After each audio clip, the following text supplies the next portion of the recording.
ಶಿವಮೊಗ್ಗದಲ್ಲಿ ಅತಿ ಹೆಚ್ಚು ಪ್ರವಾಸಿ ತಾಣಗಳಿವೆ. ಈ ಪ್ರವಾಸಿ ತಾಣಗಳ ಪ್ರಮುಖವಾಗಿ ಆಕರ್ಷಣೆ ಆಗುವುದಂದರೆ ಶಿವಮೊಗ್ಗದ ಸಕ್ಕರೆಬೈಲು ಆನೆ ಬಿಡಾರ.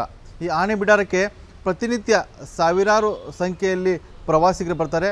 ಬಂದು ಇಲ್ಲಿರುವಂಥ ಸಾಕಿದ ಮತ್ತು ಪಳಗಿದ ಆನೆಗಳನ್ನು ತುಂಬ ಹತ್ತಿರದಿಂದ ನೋಡಿ ತುಂಬ ಖುಷಿ ಪಡ್ತಾರೆ ಮತ್ತು ಎಂಜಾಯ್ ಕೂಡ ಮಾಡ್ತಾರೆ. ಕುಟುಂಬ ಸಮೇತವಾಗಿ ರಾಜ್ಯದ ಮೂಲೆ ಮೂಲೆ ಕೂಡ ಈ ಸಕ್ಕರೆಬೈಲು ಆನೆ ಬಿಡಾರಕ್ಕೆ ಬರ್ತಾರೆ. ಪ್ರಮುಖ ಕಾರಣ ಅಂದರೆ ಸಕ್ಕರೆಬೈಲು ಆನೆ ಬಿಡಾರ ಒಂದು ಪ್ರಕೃತಿಯ ಸೌಂದರ್ಯ ನಡುವೆ ಇರುವಂಥ ಒಂದು ಆನೆ ಬಿಡಾರ ಆಗಿದೆ. ತುಂಗಾ ನದಿ ಇದೆ, ಆ ತುಂಗಾ ನದಿಯ ಡ್ಯಾಮ್ ಇದೆ, ಆ ಡ್ಯಾಮಿನ ಹಿನ್ನೀರಿನಲ್ಲಿರುವಂಥ ಈ ಸಕ್ಕರೆಬೈಲು ಆನೆ ಬಿಡಾರವಾಗಿದೆ. ಹಾಗಾಗಿ ಈ ಆನೆ ಬಿಡಾರದಲ್ಲಿ ಒಂದು ಪ್ರಮುಖ ಆಕರ್ಷಣೆ ಅಂತಂದರೆ ಈ ಆನೆಗಳು ಏನು ಪಳಗಿದ ಆನೆಗಳಿದ್ದಾವೆ, ಈ ಆನೆಗಳ ಮಾವುತ ಮತ್ತು ಕಾವಾಡಿಗರ ಜೊತೆಗೆ ಆನೆಗಳು ನೋಡ್ಬೋದು, ಹತ್ತಿರದಿಂದ ನೋಡ್ಬೋದು. ಎಲ್ಲ ಆನೆಗಳ ಒಂದಿಷ್ಟು ವಿವರಣೆ ಕೂಡ ಇದೆ, ಹೆಸರುಗಳಿರ್ತವೆ. ಮತ್ತು ಆ ಏನು ಕಾಡಿಂದ ಯಾವಾಗ ಆನೆಗಳು ಬಂತು ಅದರಂತ ಪಳಗಿಸಿದ್ದು, ಅದು ಪಳಗಿಸಿದ ನಂತರ ಈ ಆನೆಗಳ ಗುಣ ಹೇಗಿರುತ್ತೆ, ನೇಚರ್ ಹೇಗಿರುತ್ತೆ ಅನ್ನೋದು ಕೂಡ ಸಮಗ್ರವಾಗಿ ಒಂದು ಮಾಹಿತಿಯನ್ನು ಕೂಡ ಎಲ್ಲ ಮಕ್ಕಳು, ಯುವಕರು ಮತ್ತು ಎಲ್ಲರೂ ಕೂಡ ಎಲ್ಲ ವರ್ಗದವರು ಕೂಡ ಇದನ್ನು ಪಡಿಬೋದಾಗಿದೆ. ಹಾಗಾಗಿ ಸಕ್ಕರೆಬೈಲು ಆನೆ ಬಿಡಾರ ಕಳೆದ 2 ತಿಂಗಳಿಂದ ಸಂಪೂರ್ಣವಾಗಿ ಪ್ರವಾಸಿಗರಿಗೆ ನಿರ್ಬಂಧ ಹೇರಲಾಗಿದೆ. ಕಾರಣ ಅಂತಂದರೆ ದುಬಾರಿ ಏನು ಆನೆ ಬಿಡಾರ ಇದೆ, ಅಲ್ಲೊಂದು ಪ್ರಕರಣ ಆಗುತ್ತೆ.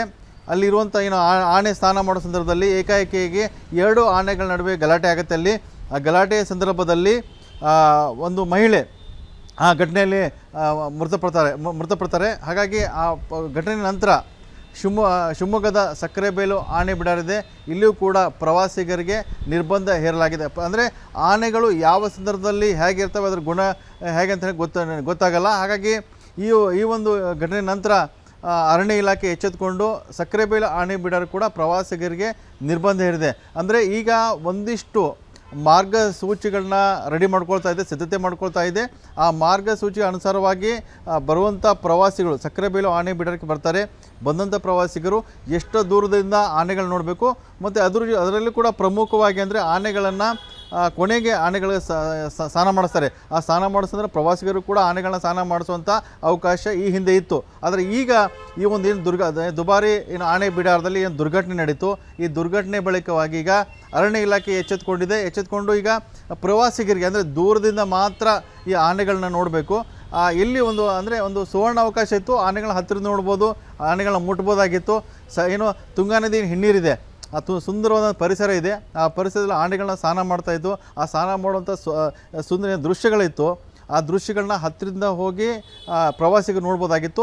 ಮತ್ತು ಏನು ಪ್ರವಾಸಿಗರಿಗೆ ಅವಕಾಶ ಇತ್ತು, ಆನೆಗಳಿಗೆ ಕೂಡ ಸ್ನಾನ ಮಾಡಿಸ್ಬೋದಾಗಿತ್ತು, ಆ ಆನೆಗಳ ಹತ್ತಿರದಿಂದ ನೋಡ್ಬೋದಾಗಿತ್ತು. ಕುಟುಂಬ ಸಮೇತವಾಗಿ ಹೋಗಿ ನೋಡಿಕೊಂಡು ಆನೆಗಳಿಂದ ಫೋಟೋಗಳನ್ನು ಕೂಡ ತೆಗೆದುಕೊಳ್ತಾಯಿದ್ರು. ಇಂಥ ಒಂದು ಅವಕಾಶ ಇತ್ತು. ಈ ಅವಕಾಶಕ್ಕೋಸ್ಕರನೇ ಕೂಡ ರಾಜ್ಯದ ಮೂಲೆಯಿಂದ ಪ್ರವಾಸಿಗರು ದೊಡ್ಡ ಸಂಖ್ಯೆಯಲ್ಲಿ ಶಿವಮೊಗ್ಗದ ಸಕ್ಕರೆಬೈಲು ಆನೆ ಬಿಡಾರಕ್ಕೆ ಬರ್ತಾಯಿದ್ರು. ಹಾಗಾಗಿ ಯಾವಾಗ ಈ ದುಬಾರಿ ಅಲ್ಲಿರುವಂಥ ಆನೆ ಬಿಡಾರದ ಒಂದು ದುರ್ಘಟನೆ ನಡೀತು, ಅದರ ಬಳಿಕ ಈಗ ಎಲ್ಲವೂ ಕೂಡ ಈಗ ನಿರ್ಬಂಧ ಹೇರಲಾಗಿದೆ. ಕಳೆದ 2 ತಿಂಗಳಿಂದ ಶಿವಮೊಗ್ಗದ ಸಕ್ಕರೆಬೈಲು ಆನೆ ಬಿಡಾರ ಇದೆ, ಅದು ಪ್ರವಾಸಿಗರ ಇಲ್ಲದೆ ಸೊರಿಗೆ ಹೋಗಿದೆ. ಅಲ್ಲಿರುವಂಥ ಕಾವಾಡಿಗರಾಗಿರ್ಬೋದು, ಮಾವುತರಾಗಿರ್ಬೋದು, ಅವ್ರಿಗೂ ಕೂಡ ತುಂಬ ಬೇಸರ ಆಗಿದೆ. ಅಂದರೆ ಬೆಳಗ್ಗೆನೇ 7-8 ಗಂಟೆಗೆ ಕೂಡ 20ಕ್ಕೂ ಹೆಚ್ಚು ಆನೆಗಳಲ್ಲಿ ಬಿಡಾರಕ್ಕೆ ಬರ್ತಿತ್ತು. ಬಿಡಾರಕ್ಕೆ ಬಂದು ಅಲ್ಲಿರುವಂಥ ಎಲ್ಲ ಪ್ರವಾಸಿಗರು, ಸಾವಿರಾರು ಸಂಖ್ಯೆಯಲ್ಲಿ ಪ್ರವಾಸಿಗರು ಬರ್ತಾಯಿದ್ರು. ಆ ಪ್ರವಾಸಿಗರ ಮುಂದೆ ಎಲ್ಲ ಆನೆಗಳು ಕೂಡ ಪ್ರದರ್ಶನ ಆಗ್ತಾಯಿತ್ತು. ಆ ಆನೆಗಳ ಚಲನವನ್ನು ನೋಡ್ತಾಯಿತ್ತು. ಅದರ ಜೊತೆಗೆ ಆನೆಗಳು ಸ್ನಾನ ಮಾಡೋದು ಆ ಒಂದು ದೃಶ್ಯ ನೋಡ್ತಾಯಿದ್ರು. ಮತ್ತು ಕಾವಾಡಿಗರು ಮತ್ತು ಮಾವುತರು ಹೇಳಿದಂಗೆ ಈ ಮಾತನ್ನು ಈ ಎಲ್ಲ ಪಳಗಿಸಿದ ಆನೆಗಳು ಕೇಳ್ತಾಯಿತ್ತು. ಅದನ್ನು ಕೂಡ ನೋಡುವಂಥ ದೃಶ್ಯವನ್ನು ಕೂಡ ಪ್ರವಾಸಿಗರು ನೋಡಿ ತುಂಬ ಖುಷಿ ಪಡ್ತಾಯಿದ್ರು. ಅದರಲ್ಲೂ ವಿಶೇಷವಾಗಿ ಈ ಮಕ್ಕಳಿದ್ದಾರೆ, ಆ ಮಕ್ಕಳು ಈ ಆನೆಗಳನ್ನು ಹತ್ತಿರದಿಂದ ನೋಡಿ ತುಂಬ ಎಂಜಾಯ್ ಮಾಡ್ತಾಯಿದ್ರು, ಖುಷಿ ಪಡ್ತಾಯಿದ್ರು. ಇಷ್ಟೊಂದು ಸಕ್ಕರೆಬೈಲು ಆನೆ ಬಿಡಾರವನ್ನು ತುಂಬ ಪ್ರವಾಸೋದ್ಯಮವಾಗಿ ಅಭಿವೃದ್ಧಿಪಡಿಸಲಾಗಿತ್ತು, ಪ್ರವಾಸಿ ತಾಣ ಆಗಿತ್ತು, ಪ್ರಮುಖ ಆಕರ್ಷಣೆಯ ಕೇಂದ್ರಬಿಂದು ಕೂಡ ಆಗಿತ್ತು. ಆದರೆ ದುಬಾರಿ ಆನೆ ಬಿಡಾರದ ದುರ್ಘಟನೆ ನಂತರ ಸಕ್ಕರೆಬೈಲು ಆನೆ ಬಿಡಾರದಲ್ಲಿ ಕೂಡ ಈಗ ಪ್ರವಾಸಿಗರಿಗೆ ನಿರ್ಬಂಧ ಹೇರಲಾಗಿದೆ.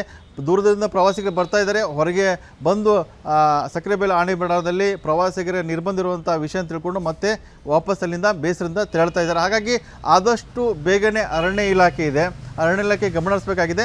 ಸಕ್ಕರೆಬೈಲು ಆನೆ ಬಿಡಾರ ಅಂದರೆ ಈ ಆನೆ ಬಿಡಾರ ಪ್ರವಾಸಿಗರ ಒಂದು ಪ್ರಮುಖ ಪ್ರವಾಸಿ ತಾಣ ಆಗಿದೆ, ಪ್ರಮುಖ ಆಕರ್ಷಣೆಯ ಸ್ಥಳವಾಗಿದೆ. ಹಾಗಾಗಿ ದೊಡ್ಡ ಸಂಖ್ಯೆಯಲ್ಲಿ ಇಲ್ಲಿ ಪ್ರವಾಸಿಗರು ಬರ್ತಾರೆ. ಮಲೆನಾಡು ಭಾಗ ಆಗಿದೆ.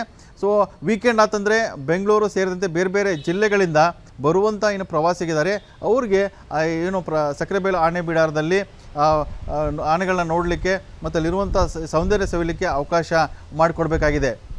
ಕ್ಯಾಮ್ರಾಮನ್ ಶಶಿಕುಮಾರ್ ಜೊತೆ ಬಸವರಗಣ್ವಿ, TV9 ಡಿಜಿಟಲ್, ಶಿವಮೊಗ್ಗ.